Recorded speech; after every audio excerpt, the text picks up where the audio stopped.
Hey, Coach, just a quick question about somebody you had a while ago, Alex Singleton. He was cut a few times. What about him? He said that you knew that he'd play in the league. What about him made you think that? Hey, tell me who you're talking about again. Alex Singleton. Yeah, I'm just. What was my comment about that? That he would play in the NFL. He's with the Eagles now. He was cut a few Right. times. Yeah, special teams guy. Right. Okay. Well, I mean, they don't have a whole bunch of background with them to help you on that. Hey, Pete, the Eagles are saying that you don't play as much cover three as you have for many, many years, throwing maybe a little more of different coverages in there. Does the fact that you don't have Earl Thomas play somewhat into that? No, that has nothing to do with it. No, it's just times we played our way for a long time, and I've got guys that are all over the league that were coaching with us, and so we've just had to keep moving and adapting as kind of as you lay down your tracks, you got to change a little bit and adjust, and so we've just fixed things over the years and to kind of complement how we want to play. Hey, Pete, this game was moved to the 1 p.m. time slot where you've had a lot of success traveling east. What is it about you guys that has allowed for you to do that? Well, we understand the time frames and how you adjust. We have practiced it, kind of the way and the system of it. And we go out, we leave here on Friday, and so we've learned how to do it. I think as much as anything, it's comfortable for our players, and it's not a big deal anymore. Pete, Michael Kendricks is playing well for you. What has he meant to your defense, and have you noticed any increase in maybe his intensity this week playing against his former team? First off, Michael's been a great addition for us. We've loved his play, and he's a unique player and a competitor. He's done a lot of good stuff. He's having a good season for us. I haven't noticed anything different. We haven't been on the practice field yet, so I can't help you there. But Mike's always really intense and focused and all that, and I'm sure he will be again this week. If anything, I'll talk him the other way. He doesn't need to do anything special in preparation this week. He just needs to keep doing what he has been doing, and sometimes, when you have background with a place, it can adjust you. And I want Mike just to do what he's been doing all along. Pete, I wanted to ask you about two guys you've added this season. One, Jadeveon Clowney, the other, Josh Gordon, most recently. What went into the decision on both of those guys, to bring them in, and how you felt they could help you? Well, just the unique individual situations. There's no common ground here between those two guys. We needed to find help in improving our pass rush. And when JD came along, and he was available, we just thought it was a great opportunity. He's having a really good year. He's been such a factor for us. We're really pleased with how he has fit in. Been a great guy in the locker room with our players, and been a really high energy, spirited guy on the field. So it's working out great. Really, with Josh's situation, he just became available, and we noted that he's an extremely talented football player, and was looking for a place, and so we've given him a chance, and he's responding well. With Jadeveon, was there any reluctance, him being on the last year of his contract, or was that an appeal that he was, you're either getting him for a year, or at least you're giving him a chance to play for you and maybe end up signing him to a long-term deal? That factor was what made him available. That they would make him available, and not their inability, whatever, to not get to that next step for whatever reason. I don't even know what they are. To sign him for a long term or whatever, made him available. So we jumped on the opportunity to get him, and we're taking it 1 year at a time and looking ahead. And we're learning a lot about him. He's been a great addition to our club, and we'll figure out what happens in the future as we move forward. Pete, what made DK Metcalf so appealing to you, despite maybe the narrative about how many different routes he could run? I guess aside from being able to take your shirt off. I ain't commenting about that one. Nice try. It was just our process of evaluating him. We thought he was an extraordinary player, and that had been somewhat, not used that much in his college days. He didn't catch a lot of passes in college, but we thought we didn't get strayed by there was a real narrative about him coming through the combine, like he was too good to be true almost. He was too fast, too big. And so guys went after all the other things that, they took apart his shuttle times and this and that. And our guys just evaluated him. We were thrilled that we had a chance to get him, and we couldn't believe that he was still there. And so it's worked out incredibly well. He's been a fantastic addition to our team. He's a terrific competitor, and people will continue to try to justify why they didn't do it. When they look at him and all, we don't see anything. We don't see any restrictions on his potential. His learning is great. His competitiveness is right on it, and so we're very fortunate to have him on our club. Seems like some teams were scared off by his medical. Did you guys have to take a leap of faith there? No, it wasn't. It was just good homework. I think it was good work done by our guys, and our people. Getting back to Josh real quick, Pete. Obviously, there was no questioning his talent, but a lot of teams also obviously just didn't want to deal with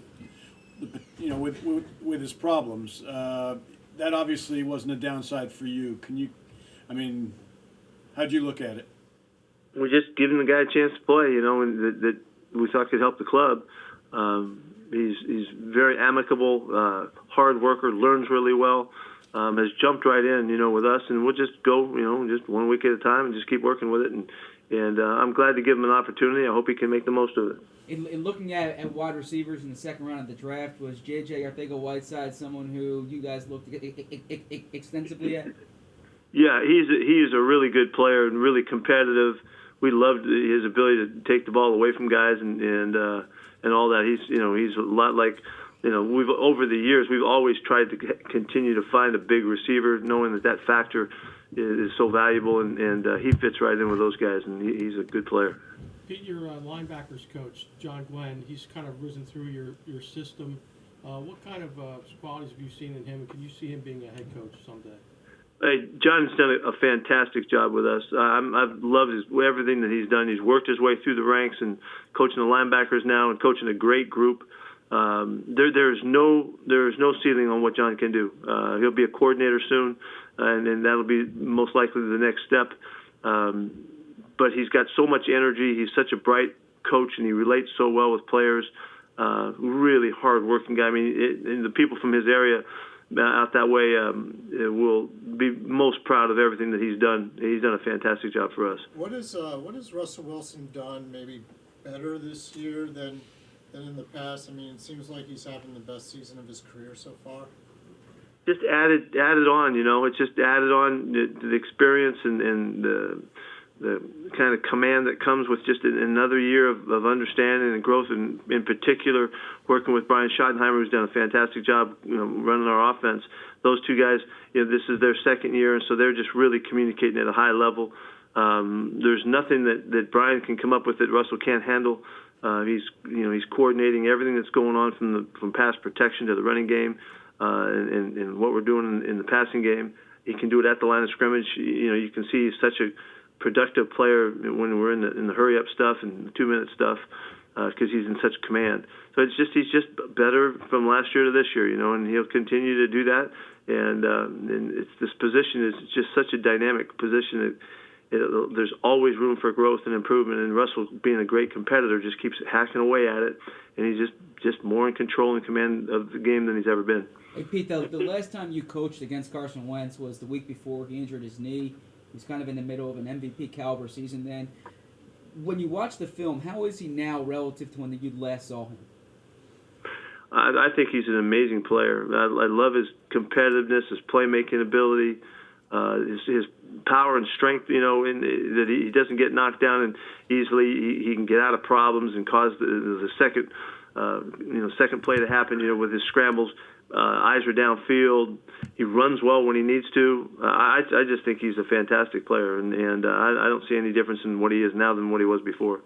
Hey, Pete, with Jadeveon Clowney, to an outsider, it just seems like some games he's incredibly dominant, unstoppable, and other games you really don't notice him that much. Is that wrong? And if so, why? Well, the only thing is the flash plays that become the sacks have not been that plentiful for us, and he's been a big factor. His pressure on the quarterback. He had 10 pressures last week in that game. Has been consistent. Just the sack, he missed two or three sacks last week. So he hasn't converted all of the sacks that would bring, I think, the attention to him. But his factor in the game is really special. I think he's been playing consistently, but this past game was his best game, was his most productive game. We did some things in this game that helped him, and also I think a couple guys coming back, Quentin Jefferson coming back helps, and Jaron Reed getting his game back. He's been back just a few weeks. I think all of that's coming together. I'm hoping that down the stretch we can continue to improve and see a lot of productivity. He certainly was the fire starter out there, though, in this game, and we were fortunate to have him. Pete, the Eagles have, they started the season with Deshaun Jackson, had one idea of how this offense was going to look, and when he got hurt, they kind of had to make some revisions. They're playing a lot of 12 personnel right now and trying to go heavy with the running attack. They're two tight ends. What problems do they present for a defense? You want me to respond by Deshaun? No, to their tight ends. I'm sorry. Okay. The Okay. problems Goddard and Ertz present to a defense. Yeah. Well, what's really obvious is that Doug Peterson knows what he's doing with his personnel, and he uses his guys really well. And I think he's a classic in the league in that he knows how to bring out the best in his players. And so when you got guys like Zach and you can see it in the running backs, they know how to use their people, and they build their offense around the strengths of those guys, and the same thing with the quarterback. So I think that's what you see. Zach is such a difficult player to defend, not just because he's such a good athlete, but it's the way they use him and the multiplicity of ways and manners and routes and formations and motions and all that stuff. He does a great job with that. So I think that's the problem they present, is that you don't know what you're going to get. They have a really widespread, diverse offense that can move their guys around. So you're just trying to find your way to get into the good players and where the ball's going. I mean, he uses Alshon the way that he could use him. He uses Aguilar the way they need to use him. And I just think that they're really accurate. It's why they've been so consistently good, offensively for a good while.